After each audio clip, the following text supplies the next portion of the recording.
వచ్చిన రాధాకృష్ణ ఈ రోజు వేల కోట్లకి ఎదిగాడు అంటే ఏ విధంగా చంద్రబాబు నాయుడుకి బ్రోకర్ గా పనిచేశాడు, ఏ విధంగా ఎన్టీఆర్ ని దించినప్పుడు చంద్రబాబు నాయుడు ఇచ్చిన సూట్ కేసుల్ని మోసాడో అందరూ కూడా గమనించారు. ఇది రోసయ్య గారు కూడా అనేక సందర్భాల్లో చెప్పడం జరిగింది. ప్రతి వారం కొత్త పలుకు అనే పేరుతో కొవ్వెక్కిన పలుకులు రాస్తున్నారు. ఈ రాధాకృష్ణకి కొవ్వు కరిగిస్తాం, కొవ్వు దించుతామని కూడా ఈ సందర్భంగా హెచ్చరిస్తున్నాం. ఈ రోజు చంద్రబాబు నాయుడు అధికారంలో ఉంటే కుల గజ్జతో అహంకారంతో చంద్రబాబు నాయుడు వేసే అవినీతి బిస్కెట్ల కోసం నువ్వు వైఎస్ఆర్ కాంగ్రెస్ పార్టీ కుటుంబ సభ్యుల్ని అలాగే నాయకుల కుటుంబ సభ్యుల్ని ఇష్టం వచ్చినట్టు మాట్లాడుతుంటే చూస్తూ ఊరుకున్నారు అనుకున్నావా? ఈ రోజు నీ పత్రికల్ని, ఈ రోజు నీ ఫోటోల్ని ఎలా తగలబెట్టామో రాష్ట్రంలో ఉన్న మహిళలంతా కూడా నీ కొవ్వుని కరిగించేదానికి అదే విధంగా రెడీగా ఉన్నారని కూడా ఈ సందర్భంగా తెలియజేసుకుంటున్నారు. రాష్ట్రంలో మహిళలు ఎవరేమన్నారమ్మ బాబు? ఎందుకే నిన్నెవరేమన్నారు? నువ్వు వెళ్ళిపోయి మొత్తం అందరు కాళ్ళు దొక్కేస్తున్నావు అంట అక్కడ ఆ జనంలోని. ఇద్దరు ముగ్గురు సిమెంట్ కొట్లు వేసుకుని తిరుగుతున్నారు ఈవేళ. నిన్నెవరేమన్నారు తల్లి? ఈ రోజు రాష్ట్రంలో నువ్వు దోచుకున్న దోపిడీకి, ఈ రోజు నీకు ఇచ్చిన నీ ఆఫీసులకి, అలాగే ఏవైతే చంద్రబాబు నాయుడు ప్రతిసారి అధికారంలో వచ్చిన తర్వాత నీకు కట్టబెడుతున్నాడో వాటిని కాపాడు. అసలు ఈ టాపిక్లో చంద్రబాబు నాయుడు గారికి ఏంటంటే సంబంధం? ఇలా సంబంధం లేని విషయాలను కూడా చంద్రబాబు నాయుడు గారికి ఆపాదిస్తూ ఇవేళ్ళని అబాస్ పాలైపోతున్నారు కదా జనం. ఇప్పుడు సాధారణమైన ఒక సాధారణమైన రిక్షా దొక్కునే తమ్ముడికి కూడా అంటే ఈ టాపిక్లో అసలు చంద్రబాబు నాయుడు గారికి సంబంధం ఏంటి? ఏటీఎల్ ప్రతిదానికి చంద్రబాబు నాయుడు గారు అన్నారు. రేపు పొద్దున్న ఇంట్లో ఏమైనా జరిగినా కూడా చంద్రబాబు నాయుడు గారు అని ఎలా ఉన్నారు? వర్షం కురవపోయినా చంద్రబాబు నాయుడు గారు అని ఎలా ఉన్నారు? ఎండ కాసినా చంద్రబాబు నాయుడు గారు అని ఎలా ఉన్నారు? ఏట్రా బాబు పరిస్థితి అనుకుంటారు కదండి. ఇది ప్రతిదానికి చంద్రబాబు నాయుడు గారు ఏంటి అంటే మీరు ఒకటి గమనించాలి. ఇక్కడ చంద్రబాబు నాయుడు గారి దగ్గర, లోకేష్ గారి దగ్గర, పవన్ కళ్యాణ్ గారి దగ్గర వీళ్ళు ఎత్తి చూపించడానికి ఒక్క తప్పు కూడా కనిపించట్లేదు.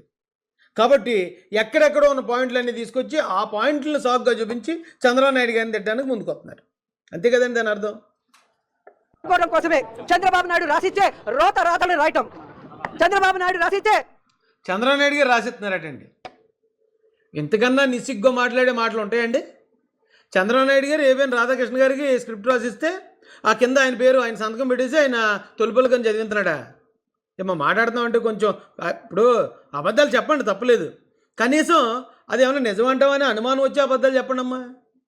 మీరు చెప్పిన వెంటనే మీ ముఖాల మీదే రాసి ఉంటుంది ఇది అబద్ధాలు చెప్పడానికి వచ్చింది అని. మీ నోటంటే ఏ మాట వచ్చినా చిన్న పిల్లడు 10th క్లాస్ పిల్లడు తెలిసిపోతుంది ఇది అబద్ధం అని. బేబే ఇదేం రాజకీయం ఇది? ఈ సొటేరం బ్యాచ్ ఇచ్చే ఈ ప్లాన్లతోటి మొత్తం జగన్ గారు అంతా బదనాం అయిపోయి మొత్తం పార్టీయే ఇంకా క్లోజ్ చేసుకునే పరిస్థితికి వచ్చింది జస్ట్ 5 సంవత్సరాల్లో. భూత మాటల్ని రాస్తూ విషపత్రికలాగా విషం చెబుతున్నావు. ఇది ఇంతటితో ఆపకపోతే ఖచ్చితంగా మహిళలందరం నీ కొవ్వు దించుతామని కూడా రాధాకృష్ణ హెచ్చరిస్తున్నారు. రాధాకృష్ణ కూతురికి, చంద్రబాబు నాయుడు భార్య భువనేశ్వరి గారికి, నారా లోకేష్ భార్య, అలాగే ఎవరైతే పవన్ కళ్యాణ్ భార్య, అలాగే మంత్రులు ఎమ్మెల్యేల భార్యలను హెచ్చరిస్తున్నాం. మీరు మమ్మల్ని తిట్టిస్తే మాకు తిట్టడం చేత. వాళ్ళు తిట్టిస్తున్నారటండి. ఎవరండి? రాధాకృష్ణ గారి భార్య గారట, వాళ్ళ అమ్మాయి గారట, అలాగే చంద్రబాబు నాయుడు గారి భార్య గారట, లోకేష్ గారి భార్య గారట, మంత్రుల భార్యలు అందరూ వచ్చాట ఒక కిట్టి పార్టీ పెట్టుకుని ఆ కిట్టి పార్టీలు అందరూ డిస్కస్ చేసుకుని వాళ్ళందరినీ వాళ్ళ ఆడవాళ్ళని మనం తిట్టించాలి అని చెప్పి వాళ్ళు స్క్రిప్ట్ రాసి ఆ స్క్రిప్ట్ మళ్ళీ చంద్రబాబు నాయుడు గారికి చూపిస్తే చంద్రబాబు నాయుడు గారు కూడా దానికి ఇంకా 2 మాటలు రాసి అది పట్టుకుని వెళ్ళి ఏంటమ్మా ఏంటి దరిద్రం ఏంటి? అక్కడ ఏమన్నాడు, అతను ఏమన్నాడో దాన్ని మీరు ఎలాగ ఆపాదించుకుని మీ పార్టీలో ఉన్న ఆడవాళ్ళని మీరు ఎలా కించపరుచుకుంటున్నారో చూసేవాళ్ళకి రోతగా ఉంటుంది. ఇది ప్రతిదానికి రాజకీయం చేసేసి అక్కడ ఉన్న వాళ్ళందరినీ తిట్టడానికి ఒక సాకు తెచ్చుకుని దీని కారణంగా చూపించి వాళ్ళని తిట్టేయాలంటే రోతగా కనిపిస్తుంది, నీచంగా కనిపిస్తున్నారు మీరు. చిచ్చి ఇదేం మనుషులరా, ఏళ్ళేం నాయకులరా అనిపిస్తున్నారు జనాలకి. చిచ్చి మారండమ్మా బాబు. అనుకుంటున్నారా? మాకు సంస్కారం అడ్డొస్తుంది కాబట్టి, చదువుకున్న వాళ్ళం, విలువలు తెలిసిన వాళ్ళం కాబట్టి ఈ రోజు మేము ఇంతవరకు మీకు హెచ్చరిస్తూ వదిలేసాం. కానీ ఇక మేము మొదలు పెడితే మీరంతా బయటకు కూడా అడుగు పెట్టలేక సిగ్గుతో చచ్చిపోతారని కూడా ఈ సందర్భంగా తెలియజేసుకుంటున్నా. ఇంకొకసారి మరి అక్కడ మొదలు పెట్టలేకపోయి ఏపీలో ఎందుకు మరి హైదరాబాద్ వెళ్ళి మొదలుపెట్టు? ఎవరు బయటకు రాకుండా ఇంటికే పరిమితం అవుతారు చూద్దాం కదా. ఆంధ్రాలో నుంచి వెళ్ళిపోయావా? ఆంధ్రాలో వాగలేకపోయి మాటలని. వచ్చిన రాధాకృష్ణ ఈ రోజు వేల కోట్లకి ఎదిగాడు అంటే ఏ విధంగా చంద్రబాబు నాయుడుకి బ్రోకర్ గా పనిచేశాడు, ఏ విధంగా ఎన్టీఆర్ ని దించినప్పుడు చంద్రబాబు నాయుడు ఇచ్చిన సూట్ కేసుల్ని మోసాడో అందరూ కూడా గమనించారు. ఇది రోసయ్య గారు కూడా అనేక సందర్భాల్లో చెప్పడం జరిగింది. ప్రతి వారం కొత్త పలుకు అనే పేరుతో కొవ్వెక్కిన పలుకులు రాస్తున్నారు. ఈ రాధాకృష్ణకి కొవ్వు కరిగిస్తాం, కొవ్వు దించుతామని కూడా ఈ సందర్భంగా హెచ్చరిస్తున్నాం. ఈ రోజు చంద్రబాబు నాయుడు అధికారంలో ఉంటే కుల గజ్జతో అహంకారంతో చంద్రబాబు నాయుడు వేసే అవినీతి బిస్కెట్ల కోసం నువ్వు వైఎస్ఆర్ కాంగ్రెస్ పార్టీ కుటుంబ సభ్యుల్ని అలాగే నాయకుల కుటుంబ సభ్యుల్ని ఇష్టం వచ్చినట్టు మాట్లాడుతుంటే చూస్తూ ఊరుకున్నారు అనుకున్నావా? ఈ రోజు నీ పత్రికల్ని, ఈ రోజు నీ ఫోటోల్ని ఎలా తగలబెట్టామో రాష్ట్రంలో ఉన్న మహిళలంతా కూడా నీ కొవ్వుని కరిగించేదానికి అదే విధంగా రెడీగా ఉన్నారని కూడా ఈ సందర్భంగా తెలియజేసుకుంటున్నాను. రాష్ట్రంలో మహిళలు ఎవరేమన్నారమ్మ బాబు? ఎందుకే నిన్నెవరేమన్నారు? నువ్వు వెళ్ళిపోయి మొత్తం అందరు కాళ్ళు దొక్కేస్తున్నావు అంట అక్కడ ఆ జనంలోని. ఇద్దరు ముగ్గురు సిమెంట్ కొట్లు వేసుకుని తిరుగుతున్నారు ఈవేళ. నిన్నెవరేమన్నారు తల్లి? ఈ రోజు రాష్ట్రంలో నువ్వు దోచుకున్న దోపిడీకి, ఈ రోజు నీకు ఇచ్చిన నీ ఆఫీసులకి, అలాగే ఏవైతే చంద్రబాబు నాయుడు ప్రతిసారి అధికారంలో వచ్చిన తర్వాత నీకు కట్టబెడుతున్నాడో వాటిని కాపాడుకో. అసలు ఈ టాపిక్లో చంద్రబాబు నాయుడు గారికి ఏంటంటే సంబంధం? ఇలా సంబంధం లేని విషయాలను కూడా చంద్రబాబు నాయుడు గారికి ఆపాదిస్తూ ఇవేళ్ళని అబాస్ పాలైపోతున్నారు కదా జనం. ఇప్పుడు సాధారణమైన ఒక సాధారణమైన ఓ రిక్షా దొక్కునే తమ్ముడికి కూడా అంటే ఈ టాపిక్లో అసలు చంద్రబాబు నాయుడు గారికి సంబంధం ఏంటి? ఏటీఎల్ ప్రతిదానికి చంద్రబాబు నాయుడు గారు అన్నారు. రేపు పొద్దున్న ఇంట్లో ఏమైనా జరిగినా కూడా చంద్రబాబు నాయుడు గారు అని ఎలా ఉన్నారు? వర్షం కురవపోయినా చంద్రబాబు నాయుడు గారు అని ఎలా ఉన్నారు? ఎండ కాసినా చంద్రబాబు నాయుడు గారు అని ఎలా ఉన్నారు? ఏట్రా బాబు పరిస్థితి అనుకుంటారు కదండి. ఇది ప్రతిదానికి చంద్రబాబు నాయుడు గారు ఏంటి అంటే మీరు ఒకటి గమనించాలి. ఇక్కడ చంద్రబాబు నాయుడు గారి దగ్గర, లోకేష్ గారి దగ్గర, పవన్ కళ్యాణ్ గారి దగ్గర వీళ్ళు ఎత్తి చూపించడానికి ఒక్క తప్పు కూడా కనిపించట్లేదు.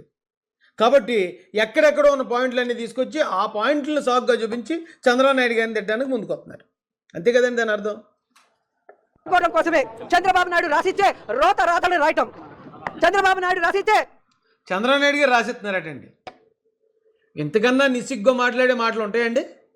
చంద్రబాబు నాయుడు గారు ఏవైనా రాధాకృష్ణ గారికి స్క్రిప్ట్ రాసిస్తే ఆ కింద ఆయన పేరు ఆయన సంతకం పెట్టేసి ఆయన తొలుపలుకని చదివిస్తున్నాడా? ఏమో మాట్లాడుతున్నామంటే కొంచెం ఇప్పుడు అబద్ధాలు చెప్పండి, తప్పలేదు. కనీసం అది ఏమైనా నిజమంటామని అనుమానం వచ్చే అబద్ధాలు చెప్పండి అమ్మా. మీరు చెప్పిన వెంటనే మీ ముఖాల మీదే రాసి ఉంటుంది ఇది అబద్ధాలు చెప్పడానికి వచ్చింది అని. మీ నోటంటే ఏ మాట వచ్చినా చిన్న పిల్లడు 10th క్లాస్ పిల్లడు తెలిసిపోతుంది ఇది అబద్ధం అని. బేబే ఇదేం రాజకీయం ఇది? ఈ సొటేరం బ్యాచ్ ఇచ్చే ఈ ప్లాన్లతోటి మొత్తం జగన్ గారు అంతా బదనాం అయిపోయి మొత్తం పార్టీయే ఇంకా క్లోజ్ చేసుకునే పరిస్థితికి వచ్చింది జస్ట్ 5 సంవత్సరాల్లో. భూత మాటల్ని రాస్తూ విషపత్రికలాగా విషం చెబుతున్నావు. ఇది ఇంతటితో ఆపకపోతే ఖచ్చితంగా మహిళలందరం నీ కొవ్వు దించుతామని కూడా రాధాకృష్ణ హెచ్చరిస్తున్నారు. రాధాకృష్ణ కూతురికి, చంద్రబాబు నాయుడు భార్య భువనేశ్వరి గారికి, నారా లోకేష్ భార్య, అలాగే ఎవరైతే పవన్ కళ్యాణ్ భార్య, అలాగే మంత్రులు ఎమ్మెల్యేల భార్యలను హెచ్చరిస్తున్నాం. మీరు మమ్మల్ని తిట్టిస్తే మాకు తిట్టడం చేత. వాళ్ళు తిట్టిస్తున్నారటండి. ఎవరండి? రాధాకృష్ణ గారి భార్య గారట, వాళ్ళ అమ్మాయి గారట, అలాగే చంద్రబాబు నాయుడు గారి భార్య గారట, లోకేష్ గారి భార్య గారట, మంత్రుల భార్యలు అందరూ వచ్చాట ఒక కిట్టి పార్టీ పెట్టుకుని ఆ కిట్టి పార్టీలు అందరూ డిస్కస్ చేసుకుని వాళ్ళందరినీ వాళ్ళ ఆడవాళ్ళని మనం తిట్టించాలి అని చెప్పి వాళ్ళు స్క్రిప్ట్ రాసి ఆ స్క్రిప్ట్ మళ్ళీ చంద్రబాబు నాయుడు గారికి చూపిస్తే చంద్రబాబు నాయుడు గారు కూడా దానికి ఇంకా 2 మాటలు రాసి అది పట్టుకుని వెళ్ళి ఏంటమ్మా ఏంటి దరిద్రం ఏంటి? అక్కడ ఏమన్నాడు, అతను ఏమన్నాడో దాన్ని మీరు ఎలాగ ఆపాదించుకుని మీ పార్టీలో ఉన్న ఆడవాళ్ళని మీరు ఎలా కించపరుచుకుంటున్నారో చూసేవాళ్ళకి రోతగా ఉంటుంది. ఇది ప్రతిదానికి రాజకీయం చేసేసి అక్కడ ఉన్న వాళ్ళందరినీ తిట్టడానికి ఒక సాకు తెచ్చుకుని దీని కారణంగా చూపించి వాళ్ళని తిట్టేయాలంటే రోతగా కనిపిస్తుంది, నీచంగా కనిపిస్తున్నారు మీరు. చిచ్చి ఇదేం మనుషులరా, ఏళ్ళేం నాయకులరా అనిపిస్తున్నారు జనాలకి. చిచ్చి మారండమ్మా బాబు. అనుకుంటున్నారా?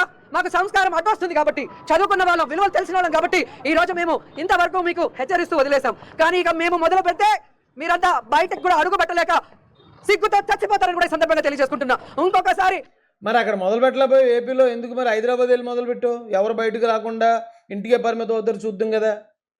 ఆంధ్రాలో నుంచి వెళ్ళిపోయావా? ఆంధ్రాలో వాగలేకపోయి మాటలన్నీ ఏంటమ్మా ఇది?